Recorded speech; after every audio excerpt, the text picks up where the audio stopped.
नोएडा शहर में सामाजिक मुद्दों को लेकर अगर कोई दमदार आवाज के साथ किसी का नाम लेना चाहे तो सरदार जोगिंदर सिंह का नाम जरूर लेगा। नोएडा की आम्रपाली जोडियक सोसाइटी के एओए के अध्यक्ष सरदार जोगिंदर सिंह कई मामलों में चर्चित रहते हैं। सही को सही और गलत को गलत कहने के लिए चर्चित जोगिंदर सिंह के ऊपर कई बार आरोप भी लगते हैं कि वो बहुत ज्यादा हार्ड हो जाते हैं, बहुत ज्यादा हार्श हो जाते हैं।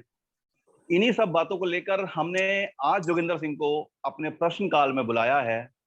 नमस्कार दोस्तों, मैं आशु भटनागर प्रश्नकाल के इस एपिसोड में आपका स्वागत करता हूं।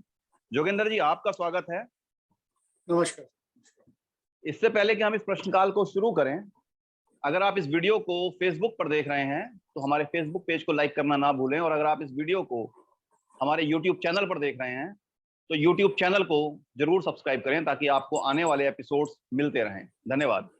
तो सरदार जोगिंदर सिंह जी, आज जो बातें होंगी वो सामान्य मुद्दों पर नहीं होंगी। आज आपके ऊपर बातें होंगी कि आखिर नोएडा में आप इतने चर्चित क्यों हैं। नहीं, ऐसा है कि मैं चर्चित आदमी तो नहीं हूँ। हाँ, सामाजिक आदमी जरूर हूँ, मैं ये कहूँगा। और क्योंकि समाज ने मुझे बहुत कुछ दिया है जी, ये समाज को धन्यवाद देना चाहूंगा कि समाज से जो भी एक व्यक्ति चाहता है, मुझे समाज ने वो सब, और मैं संतुष्ट हूँ उस चीज से। तो हमारी ड्यूटी बनती है जी, हमारी मॉरल ड्यूटी भी है कि समाज से अगर हमें मिला तो हम समाज को दें। आज तक मेरी 60 साल की उम्र होने जा रही है जी। और परमात्मा की दया से जो चाहता है इंसान उसके पास होना चाहिए, वो सब कुछ है मेरे पास। संतुष्ट हूँ उस चीज से। और जोगिंदर जी मैं रोक रहा हूँ। आप संतुष्ट हैं, लेकिन आपसे असंतुष्ट होने वाले लोगों की जो संख्या है वो बहुत लंबी है। मैं एक एक करके इन सवालों पे आऊंगा। सबसे पहले शुरू करते हैं। आम्रपाली जोडियक सोसाइटी में आप एओए अध्यक्ष हैं। जी जी। आप पर तानाशाही के आरोप लगते रहते हैं। आप पर आरोप यह है कि आपने वहां चुनाव ही नहीं होने दिए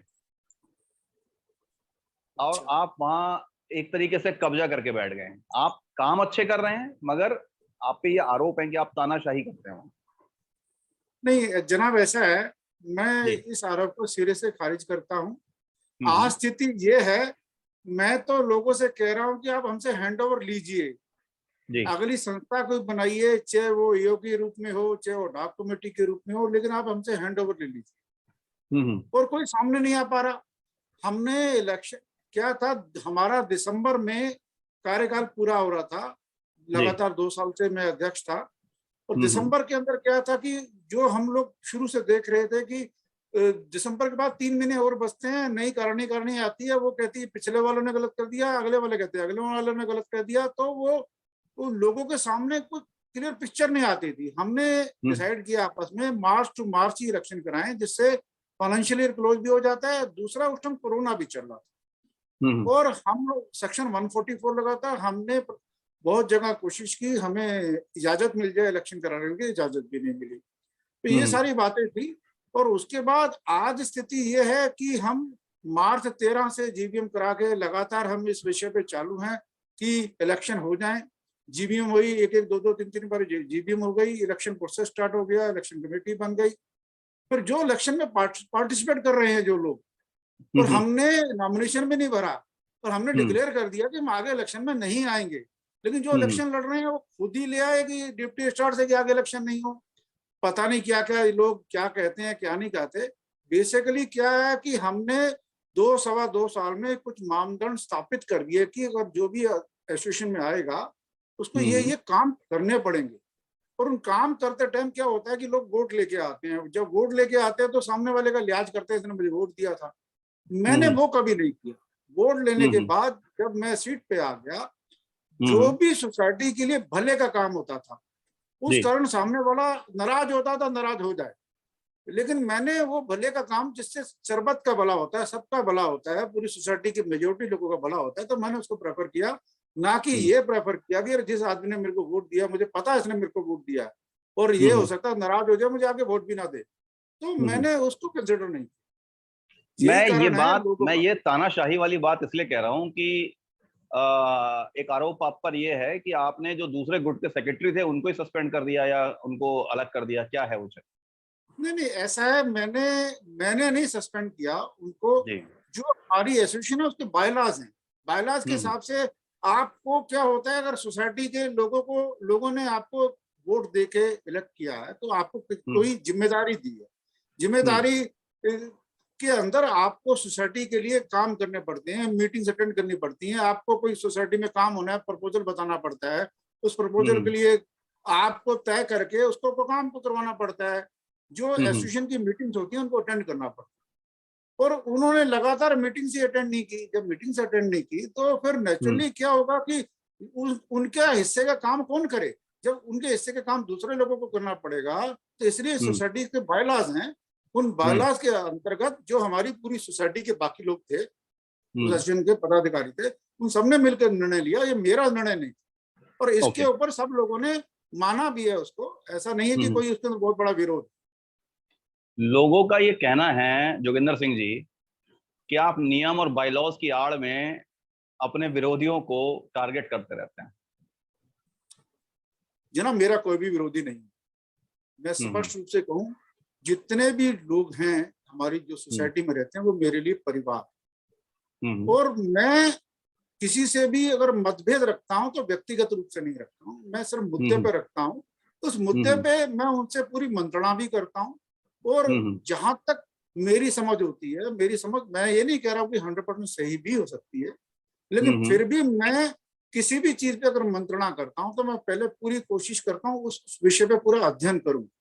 अध्ययन करने के बाद खाली अपना अध्ययन नहीं, जो और दूसरे लोग भी, जिन लोगों ने इस पे अध्ययन किया होता है, उनसे भी मंत्रणा करता हूं, उनसे सीखता हूं, और मैं अपने आप को विद्यार्थी मानता हूं, प्रतिदिन सीखता हूं। इसी कारण मैं हर एक काम के साथ न्याय भी कर पाता हूं। तो जहां कहीं गलती होती है मैं मानता हूं।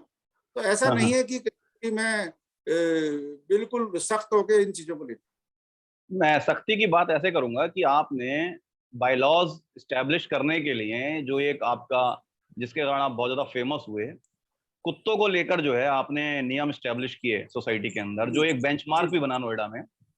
जी जी।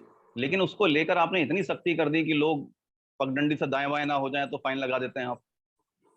नहीं जनाब, कुत्तों के लिए मैंने पहली बार 5,000 रुपये, दूसरी बार 10,000 रुपये, तीसरी बार 15,000 रुपये का फाइन मैंने लगाया, क्योंकि ये एक ऐसा विषय था जिसके अंदर लोग रोज घायल हो जाते थे।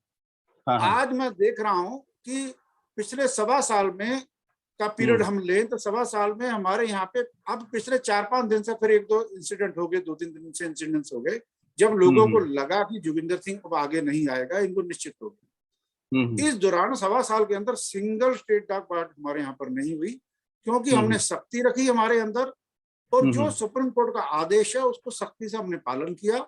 उस आदेश ये है कि जो भी आवारा कुत्ते हैं उनको, जो भी हम लोग सिटीजन आते जाते हैं, जिसे हमारा मूवमेंट एरिया है, वहां पे उनको आप खाना नहीं देंगे। और कुत्ते क्या है, जहां पे उनको खाना मिलता है वो उस जगह को घेर के बैठ जाते हैं, वहां कोई आता जाता है तो उसको काटते हैं। तो उससे क्या हुआ, हमारे यहाँ पे जब लोगों को आने जाने के रास्ते पे उनको खाना नहीं मिलता था, हमने जोड़िए के बाहर जगह बना दी। हमारे यहाँ पे जहाँ बाहर जगह बनाने से लोग कुत्तों को वहां बाहर खाना देने लगे, हमने भी दिया वहां पे खाना बाहर लोगों को, उन कुत्तों को। उससे क्या हुआ, जो अंदर कुत्ते थे वो बाहर जाने लगे, और जो बाहर कुत्ते गए, हमारे यहाँ 125-150 कुत्ता था, आज हमारे यहाँ 28-30 कुत्ते होंगे, हो सकता है 25 ही हों, मेरे 20 भी हों, गिनती, लेकिन बहुत कम कुत्ते हैं। और कुत्ते जब बाहर गए तो उनको बाहर, एक तो हम लोगों ने जो वहां से बाहर खाना डाला, प्लस बाहर से भी उनको अच्छा खाना मिलने लगा, कुत्ते वापस ही नहीं आए। एक ये थ्योरी भी फेल हो गई कि कुत्ते जो से जिस जगह पर रहते हैं वो उनका टेरिटरी हो जाती है। इससे ये स्थापित हो गई बहुत बड़ी चीज, जिसकी हमने सुप्रीम कोर्ट में इसको हमने सबमिट भी किया है। प्रैक्टिकल एक थीसिस होती है, उसको लिखकर हमने सुप्रीम कोर्ट में सबमिट। लेकिन कुत्ते वाले मामले को मैं देखूं तो आपकी जो दुश्मनी है एक बड़ी लॉबी से हो गई। लगातार मैंने सोशल मीडिया पे देखा कि सोसाइटी का मुद्दा बनके वो एक बड़ा नेशनल मुद्दा तक बनने लग गया। कुत्तों, आवारा कुत्तों वाला जो मुद्दा है ना जनाब, ये हमारी जोडीएक का नहीं, जोडीएक तो एक बेंचमार्क होगा कि ऐसे हम इसको सिस्टमेटिक काम कर सकते हैं, जिससे ये जो लॉबी है ना बाहर, उनकी रिंग लीडर है मेनका गांधी जी। मैं स्पष्ट नाम ले रहा हूँ, बहुत सारे लोग हिम्मत नहीं कर पाते हैं, पीएफए के नाम से उन लोगों ने यहाँ पे धंधा चलाया, उनका संजय गांधी अस्पताल है दिल्ली में, उसमें दिखाया। जब हम लोगों के पास वीडियोस पहुंची और सच्ची वीडियो थी, जिस कारण उनका अस्पताल को सरकार ने बंद भी किया, उनकी स्टेटमेंट आई, वो जस्ट लाइक एक बूचड़खाना बना रखा था, वो अस्पताल नहीं था। ये लोग सिर्फ पैसा इकट्ठा करते हैं, कुत्तों को इंजर्ड दिखाकर, लावारिस दिखाकर उनको, वो ये लोग जितने भी कुत्तों से रिलेटेड, मैक्सिमम लोग 99% लोग, एक धंधा है जिससे जो तो गरीब मतलब कमजोर लोग होता है उनसे पैसे या ऐंठते हैं या लेते हैं किसी भी ढंग से। दूसरा एक और धंधा मैं आपको बताऊं हमारी जोड़ी के अंदर, तो मैंने हर चीज डॉक्यूमेंटेड की। एक रेखा मोदी है, तो सुशील मोदी जी की अपने आप को बहन बोलती हैं। पास में एक सोसाइटी है एलडी को, वहां कहती है जो मैं रहती हूँ। और वहां पर क्या हुआ जनाब, हमारी सोसाइटी में उन्होंने प्रपोजल भेजी, उस टाइम हमारे यहाँ 1700 1750 फ्लैट के करीब ऑक्यूपाइड थे। कहते पर फ्लैट हमको 1000 रुपए दे दो, पहले 1500 मांगे, फिर 1000 रुपए बार्गेनिंग करके आए, हमको दे दो, हम कुत्ते सारे यहाँ से ले जाएंगे। एक नियम कहता है जी कुत्तों का आप यहाँ से शिफ्ट नहीं कर सकते, इनको 17.5 लाख रुपए दे दो, कुत्ते ये शिफ्ट कर देंगे। ये जनाब धंधा है, ये बिजनेस है। लोगों को डरा कर धमका कर किसी भी ढंग से ये धंधा किया जाता है। इसके अंदर बहुत सारे ऑफिसर, बहुत सारे लोग, बहुत सारे सोशल वर्कर बन के उन्होंने चेहरा बना रखा है, ऐसे सारे लोग ये मिले जुले हैं और ये बहुत बड़ा बिजनेस है, अरबों खरबों रुपए। सरदार जोगिंदर सिंह को इन लोगों से डर नहीं लगता? जनाब ऐसा डर क्यों नहीं लगता, मैं आपसे एक बात कहूं, मैंने अभी आपको एक शब्द बोला था कि मेरे को समाज ने बहुत कुछ दिया। एक घटना हुई 1984 में जिसमें इंदिरा गांधी गुजर गई थी, तो उस टाइम दिल्ली में लाजपत नगर है जहां मैं रहा करता। जी। तो 3 तारीख को शाम के टाइम, लाजपत नगर ऐसा एरिया था जहाँ पे कुछ नहीं हुआ था उस दौरान, बहुत कम हुआ। डेट को शाम के टाइम 8 सवा 8 बजे मैं वहां पे, एक लाल शाही मार्केट है वहां पे मैं पहुंचा किसी काम से अपने। जब मैं वहां से वापसी चला तो मेरे को 50-55 लोगों ने घेर लिया मेरे को। उस टाइम मेरा शरीर बड़ा हष्टपुष्ट था, मैं फेदर वेट वेट लिफ्टिंग का प्लेयर रहा हूँ, पूरी स्टेट मैंने रिप्रेजेंट किया है, और मेरा दिल्ली यूनिवर्सिटी में एडमिशन भी इसी में हुआ था, स्पोर्ट्स कोटे में हुआ था। शरीर से मैं बहुत अच्छा था।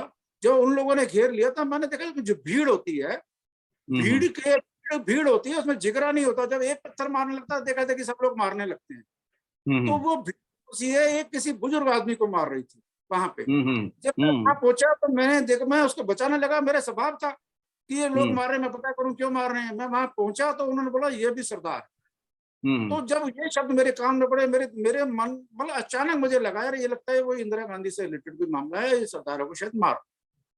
तो जब मेरे पे किसी ने, मेरी पीठ पे किसी ने एक डट सा मारा, मैं नीचे गिरा, मैं किसी आदमी के ऊपर गिरा, उसके हाथ में एक जो कसाई का जो काटने वाला बड़ा सा हथियार होता है उसके हाथ में था। मैं जब उसके गिरा तो उसके हाथ से वो हथियार गिर गया, तो मैंने वो हथियार उठा लिया। तो 50-55 लोग भाई साहब मैं जानता हूँ, उनमें से जब लोगों ने मेरे पे हमला किया तो मैं तो अकेला था, जान बचानी थी।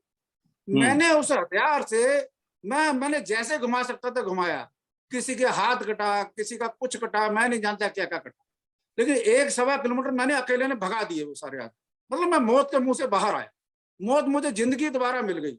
आज मेरी जिंदगी जो सी है वो है, मैं तो उसी दिन मर गया था। और मैंने देखा कि मेरे साथ साथ एक पुलिस की गाड़ी भी हमारे साथ भीड़ के साथ चल रही थी। पुलिस को जब वहां वो सब लोग अकेले हो गए, मैं वहां अकेला हो गया, वहां पे भीड़ भाग गई।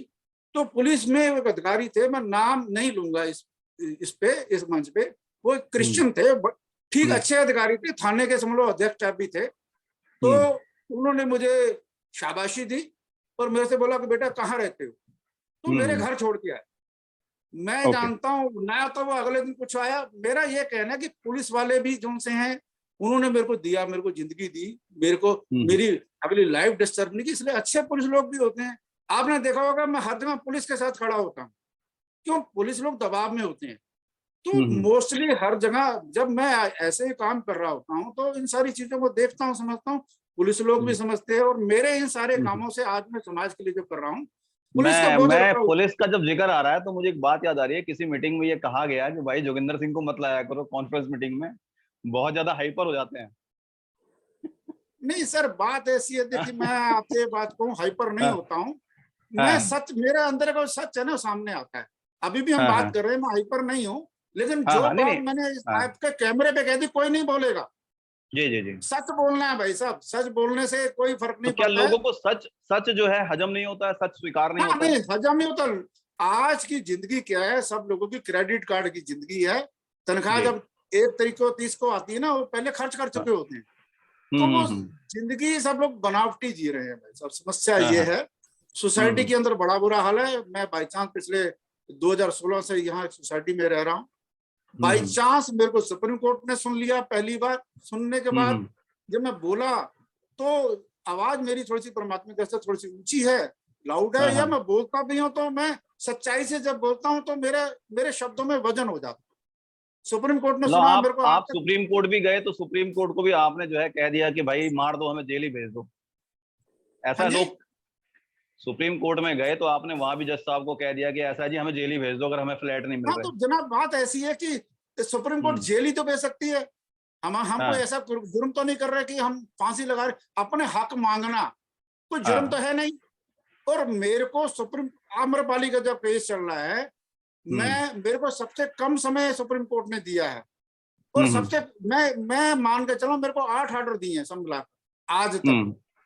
मैं नहीं समझता किसी एक वकील को, सिंगल वकील को 8 ऑर्डर दिए होंगे। रजिस्ट्री का ऑर्डर मैं लेके आया, पानी का, लेकिन बिजली का। लेकिन जोगिंदर सिंह जी, सुप्रीम कोर्ट ने भी आपसे पूछा कि आपका केस इसमें डायरेक्ट है, तो आपने कहा नहीं है। नहीं नहीं, क्यों नहीं है, ऐसा है। हाँ, मैं हाँ, ऐसा था, सुप्रीम कोर्ट ने मेरे को बोल दिया कि तू इसको पीआईएल मत बना दे। हाँ। लेकिन बात पीआईएल बने या हमारी जोड़ी का केस बने, वो सब पे लागू होना है। तो मैंने कहा जी, वो उन्होंने मुझे बोला विद ओथ दे दे। मैंने विद ओथ दे दिया।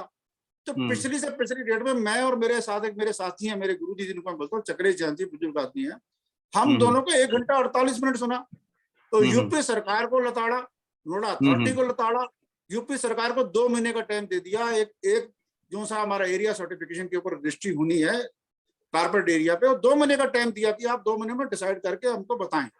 और क्या क्या डिसाइड करना है वो भी काफी हद तक इंगित कर दिया।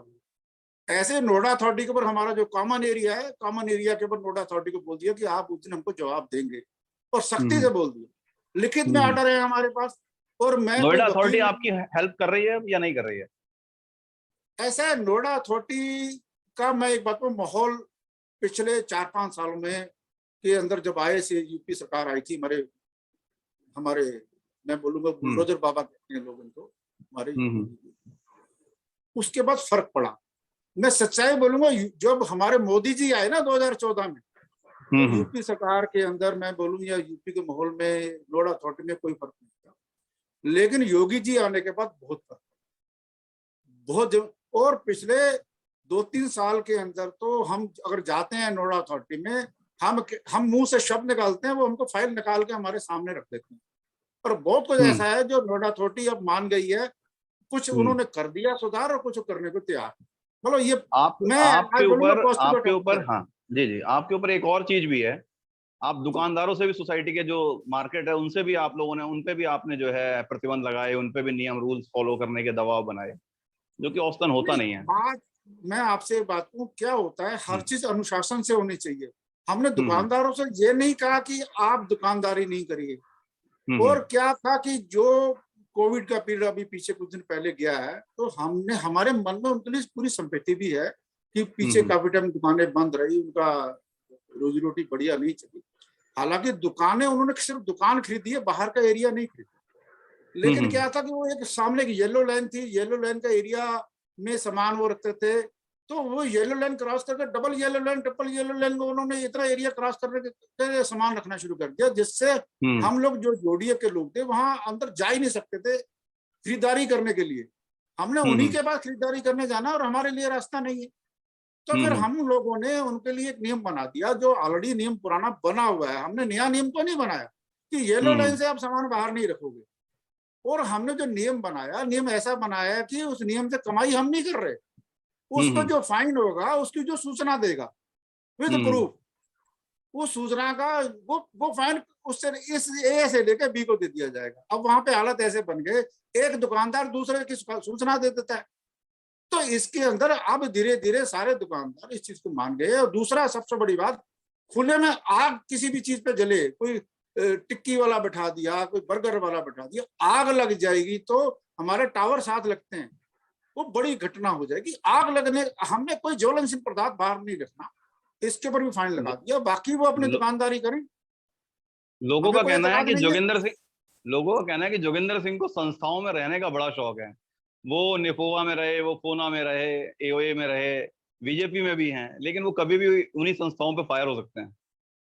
नहीं देखिए, बात ऐसी कि मैं संस्थाओं से नहीं जुड़ा, संस्थाएं मेरे से जुड़ी। मैं कम हाँ शब्दों में हाँ। शब्द बोलूंगा आपको।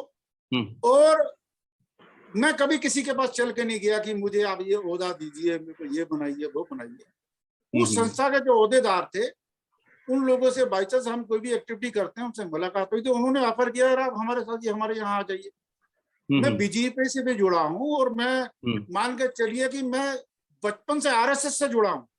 हम्म। और शायद मैं आपको छोटी सी घटना बताऊंगा। मैं यही लाजपत नगर में रहता था, साउथ दिल्ली में। जी। छोटी सी उम्र थी, इमरजेंसी के बाद इलेक्शन जब हुए थे, तो हमारे यहाँ से मुझे याद है शायद शशि भूषण जी थे, उन्होंने इलेक्शन लड़ा था कांग्रेस की तरफ से, और इंदिरा जी। गांधी जी आई थी उनके लिए कंपेनिंग करने के लिए। और उस टाइम हम्म मैं निक्कर और कमीज में था, स्कूल से आया था। जनसंघ का झंडा होता था, निशान दिया मेरे यहाँ, मैंने हम्म दिया का बैग लगा रखा था, जनसंघ का छोटा सा झंडा लेके मैं मंच पे चढ़ गया।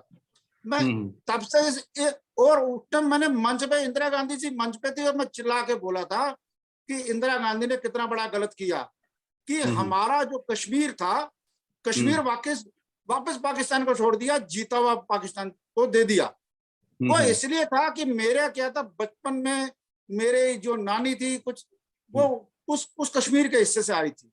तो कुछ हम्म हमारे रिश्तेदार थे जो वहां पे रह गए। मेरे मन में इच्छा हम्म थी मैं उस कश्मीर में जाऊं, लेकिन नहीं जा सकते थे। तो मेरा हम्म गुस्सा था जो मैंने उस मंच पे इंदिरा गांधी के सामने बोल दिया था। तो उस हम्म टाइम इतना मीडिया तेज नहीं होता था, इतनी पता नहीं खबरें आई कि नहीं आई, मुझे ये भी नहीं याद है, छोटा सा बच्चा था। तो और दूसरी बात, अभी जिस विषय पे मैं मोटे मोटे ये बात कह रहा हूँ, ऐसा कुछ नहीं है खबरों पे रहने का या उसका। हम्म मैं मन से सच्चा आदमी हूँ। तो हम्म। सच्चा आदमी कोई भी काम जब करता, लीक से हटके करता, तो अपने खबर बन जाती है। तो आपने खबर एक बन जाती है, मेरा क्या आपने कसूर एक है? बयान दिया, आपने बयान दिया था कि भाई अगर 2 साल में फ्लैट बायर्स की समस्याएं सॉल्व नहीं होंगी तो 2024 में फिर आप नई मुहिम चालू करेंगे। नहीं जनाब, ऐसा है, ये स्पष्ट हाँ आपके माध्यम से मैं दोबारा कह रहा हूं हाँ। कि पिछली बार भी हमने बकायदा हिंदुत्व के नाम पे वोट दिए 2014 में, हम्म फिर 2017 में दिए, 2019 में दिए। हम्म अभी नोएडा के अंदर जो हिंदुत्व है, मैं पहली हम्म बात बोलूं, हमने बम्पर जीत दिया इस दफा। हम्म हमने पंकज सिंह को वोट नहीं दिए, ख्याल रखिए। पंकज हम्म सिंह हमारा प्रिय है, देखो हमारा हम्म प्रतिनिधि है, लेकिन हम्म हमने वोट दिए हिंदुत्व को, हमने वोट दिए बीजेपी को, हमने दिए हमारे योगी जी को, हमने दिए मोदी जी हम्म को। और हमारे यहाँ की नोएडा अथॉरिटी ने एक अनाउंस कर दिया, सेक्टर 103 में सीपीजी गैस प्लांट लगाएंगे। मैं हम्म। आपके मन से दोबारा अनाउंस करता हूं कि नहीं लगने देंगे, और ना लगेगा वहां पे। आपके इस हिंदुत्व वाले और वोटिंग वाले पैटर्न पे कांग्रेस के बड़े नेता हैं, उनकी पत्नी चुनाव भी लड़ी, अनिल यादव। हाँ जी। उन्होंने कहा, आज ट्वीट किया कि जब आप धर्म के नाम पे या जब आप एक पार्टी को बंधुआ मजदूर की तरह वोट दे देते हैं तो फिर आपकी समस्याएं कैसे हल होंगी। नहीं जनाब, ऐसा है, मैं आपसे एक बात कहूं कि मोटी मोटी बात, हम हम्म लोग जो यहाँ नोएडा में रहते हैं, हम्म मेजोरिटी हम हिंदू हैं। और हम्म इस बात को हमें नकारना नहीं चाहिए। यहाँ पे हर बात का जो असर होगा वो हम्म हिंदू पे ज्यादा होगा। और हम्म वो जैसे मैंने सीपीजी प्लांट की गई सेक्टर 123 में, हम्म जब यहाँ पे चारों तरफ गीला कूड़े के ट्रक आएंगे, बदबू छोड़ेंगे, आसपास के इलाके में जो अभी हष्ट इंसान रहता है वो उस गैस से बीमार हो जाएगा। जब बीमार हो जाएगा, अपनी हम्म। कमाई का पैसा बीमारी पे खर्च करेगा। नहीं नहीं, मैं तो ये सवाल पूछ वो रहा हूँ कि विपक्ष लगातार ये कह रहा है कि हाँ नोएडा जी, में विपक्ष के लिए कुछ बचा नहीं है। जब आपने 70% 80% वोट दे दिया तो हाँ जी। विपक्ष आपके लिए क्यों लड़ाई लड़ेगा सीबीजी प्लांट की या किसी चीज की। नहीं जनाब, विपक्ष लड़ाई जो सी लड़नी होती है, उसमें लड़ाई के लिए विपक्ष या पक्ष की जरूरत नहीं होती है। विपक्ष के लिए होता हाँ है हाँ मुद्दा। और हाँ मुद्दे हाँ। के लिए मुद्दा, आप घर के अंदर, हम घर में भी तो होते हैं, घर में बात नहीं करते क्या? घर में हमें हम्म कोई चीज, एक बच्चे को कोई चीज चाहिए क्या, अपने माँ बाप को नहीं बताता, ये क्या नहीं मिलती क्या? तो इसलिए हम्म। पक्ष विपक्ष की बात ही नहीं। मैं तो ये बोलूंगा, आज हिंदुत्व की बात करूं मैं, तो ये देश की जरूरत है। हम 1947 में विभाजन देख चुके, हम कश्मीर में हालत देख चुके, हम सारी जगह हालत देख चुके। तो हमको उस गलती को नहीं दोहराना है, हमको बचना है। और अपनी बात जो हिंदुत्व की बात है, मैं आपके इस मन से कह रहा हूँ, लोग सोचते हैं सरदारों के हिंदुत्व की बात करता है, ठीक है, इन्हें ये नहीं मालूम सरदार ही असली हिंदू है, हिंदुओं की रक्षा करने वाला सरदार है, हिंदुओं की सेना है।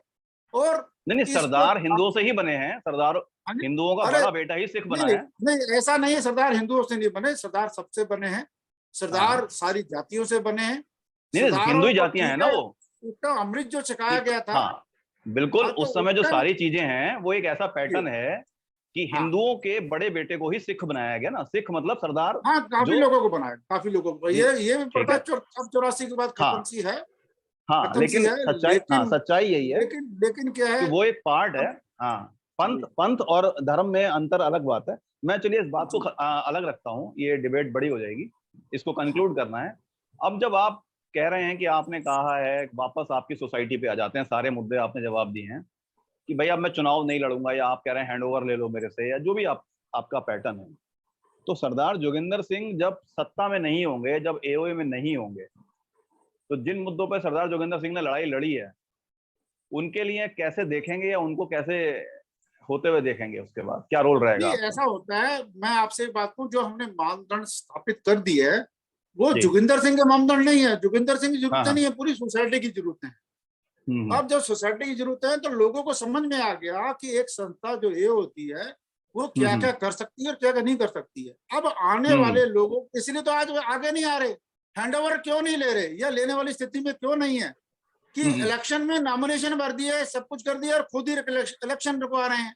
ये स्थिति बनी हुई है कि आज बहुत सारे लोग कहते हैं जोगिंदर सिंह आगे बने रहो, मैं कहता नहीं, मैं 2 साल बना रहा हूं, मुझे नहीं रहना। आप आगे आप लोग आए, काम करें। और दूसरी बात मैं आपसे दोबारा कह रहा हूं, मैं नोएडा के लिए बात कर रहा हूं, मैं पूरे गौतम बुद्ध नगर के लिए कह रहा हूं, हमारे जनप्रतिनिधियों के लिए कह रहा हूं, अगर आप जिन बातों के लिए, विकास, नोएडा के विकास के लिए आप लोग अभी भी उस मुद्दों पे काम नहीं कर रहे हैं, जैसी जरूरत है वैसे नहीं कर रहे हैं, आप ये सोचते हैं कि नालियां, खड़ंजे, पार्क, छोटे मोटे काम करा के आप विकास का नाम बात कर लेंगे, तो ये नहीं है।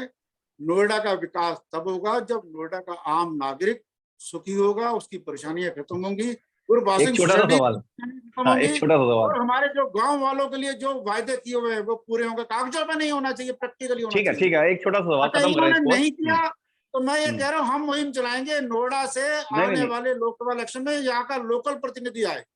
मैं छोटा सा सवाल कर रहा हूँ, सरदार जोगिंदर सिंह एओए से हटने के बाद करेंगे क्या? नहीं, मैं तो सर सामाजिक प्राणी हूँ, समाज सेवा करता हूँ। मैं तो सुनिए, अभी तक देखो, अभी छोटे से दायरे में था मैं, अपनी सोसाइटी में थोड़ा बहुत सुप्रीम कोर्ट में किया, अब पूरे गौतम बुद्ध नगर जन जागरण करूँ। ठीक है, चलिए, ये ठीक जी, ये हमारे साथ थे सरदार जोगिंदर सिंह, जिनको लेकर हमने तमाम वो सवाल पूछे हैं जो इनके विरोधी लगातार हमको मैसेज करके बताते रहते हैं, फोन करके बताते रहते हैं, जो कुछ लोग इन्हें पसंद करते हैं, कुछ लोग इन्हें नापसंद करते हैं, और इन्होंने अपना पक्ष रखा है। और अगर ये एओए में नहीं आएंगे दोबारा, और जैसा कह रहे हैं कि अब ये पूरे गौतम बुद्ध नगर में जन जागरण अभियान चलाएंगे, तो हम इनके उज्जवल भविष्य के लिए शुभकामनाएं देते हैं। प्रश्नकाल के अगले एपिसोड में फिर मिलेंगे किसी अलग पर्सनैलिटी के साथ, अलग मुद्दे पे। तब तक के लिए नमस्कार।